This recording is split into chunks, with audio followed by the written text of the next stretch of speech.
അപ്പൊ ബാക്കിയുള്ള ഇൻഡസ്ട്രിയിൽ നിന്ന് വന്നിട്ട് എല്ലാ നടന്മാരും പറയുന്നത് മലയാളം ഓഡിയൻസാണ് ഏറ്റവും വലിയ ക്രിട്ടിക് ഒന്നും മലയാളത്തിലെ ഒരു ഞാൻ പറയട്ടെ, മലയാളത്തിലെ അല്ല, കൊറിയൻ ഫിലിം ആയാലും ഹിന്ദി ഫിലിം ആയാലും കന്നഡ ആണെങ്കിലും ഏത് ഭാഷയിലേതാണെങ്കിലും എല്ലാതും കാണുന്നത് മലയാളം. ഏറ്റവും കൂടുതൽ ലാംഗ്വേജ് വൈസ് കാണുന്നത് മലയാളി ഓഡിയൻസ് ആണ് പറഞ്ഞത്.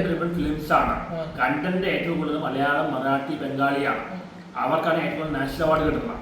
മലയാളം, മറാഠി, ബംഗാളി കണ്ടന്റ് ഡ്രിവൻ നല്ല ക്വാളിറ്റിയുള്ള സാഹിത്യപരമായിട്ട് കലാപരമായിട്ട് സിനിമ ഉണ്ടാവുന്ന മലയാളത്തിലും മറാഠിയിലും ബംഗാളിലും നാഷണൽ അവാർഡ് കിട്ടുന്ന. ഞാൻ പറയുന്നത് മലയാളി ഓഡിയൻസ് ആണ് ഏറ്റവും കൂടുതൽ ലാംഗ്വേജ് വൈസ് കൊറിയൻ ആയാലും കാണുന്നത് അവരാണ്. മലയാളി ഓഡിയൻസ് എന്താണ് ഫിലിമ പൊളിറ്റിക്സ് പറഞ്ഞത് തെറ്റാണ് ഞാൻ പറഞ്ഞത്. അതിന്റെ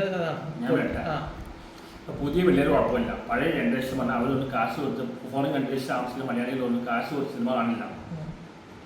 അവർക്ക് സിനിമയുടെ അത്ര ക്രേസ് ഒന്നും ഇല്ല. ഇപ്പൊ പുതിയ ജനറേഷൻ അങ്ങനെ അറിയില്ല, പഴയ ജനറേഷൻ ഇല്ല.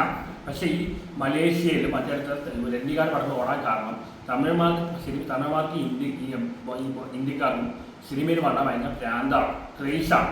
അവരങ്ങനെ കാശ് ചിലവാകും. അതുകൊണ്ടാണ്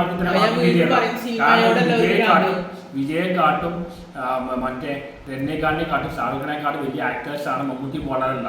അവർക്ക് ഒരു പരിധിക്ക് അവർക്ക് പോകാൻ പറ്റാത്തത് ഈ മാർക്കറ്റിലേക്ക്. ആ മാർക്കറ്റ് കൂട്ടാനാണ് മോഹൻലാൽ, പൃഥ്വിരാജ്, ആനിമൽ ശ്രമിക്കുന്നത്. ഞാൻ പറഞ്ഞില്ല, ബാക്കിയുള്ള ഇൻഡസ്ട്രിയിൽ സിനിമയോട് ക്രേസ് കുറവാണെന്ന് ഞാൻ പറയുള്ളൂ. കാരണം പറഞ്ഞാൽ പല നല്ല സിനിമയിലേക്ക് ഇങ്ങനത്തെ വലിയ മസാല പടങ്ങളാണ് ഈ പറയുന്നത് സോക്കോൾ വലിയ ഹിറ്റുകളാണ്, മാസ് മസാല മൂവീസാണ്.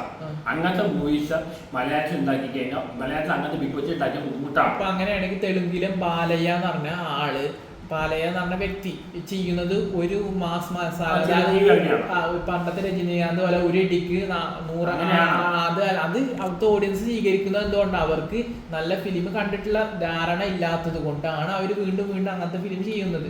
അപ്പൊ മലയാള ഓഡിയൻസിനെ കമ്പയർ ചെയ്യുകയാണെങ്കിൽ മലയാളിയുടെ ഒരു ഇടിക്ക് 100 പേര് പോയാൽ തിയേറ്ററിലത്തെ ആൾക്കാർ പോവും. ഇവിടെ മലയാളി ആൾക്കാർ കണ്ടന്റ് ഡ്രിവൺ ഫിലിംസ് ആണ് ഓടുന്നത്, കണ്ടന്റ് ഡ്രിവൺ ഫിലിംസ് ആണ് ഇവിടെ ഉണ്ടാവുന്നത്. അതുകൊണ്ടാണ് മോഹൻലാൽ രജനീകാന്ത് പോലെ ആവാതെ പോയത്. നരസിംഹന് ശേഷം മോഹൻലാൽ രജനീകാന്ത് ആവേണ്ട ആളായി. ഇവിടുത്തെ ഓഡിയൻസ് കുറച്ച് ഇന്റലിജന്റ് ഓഡിയൻസ് ആണ്. കുറച്ചുകൂടി ക്രിട്ടിക്കലായിട്ട് സിനിമ കാണുകയും ഇവിടെ ഡയറക്ടർ രേവതി പറഞ്ഞിട്ടുണ്ട് ഒരു സിനിമ ഡയറക്ടർ രേവതി പറഞ്ഞു സിനിമ നന്നാക്കി ഒരു നല്ല ഇവിടെ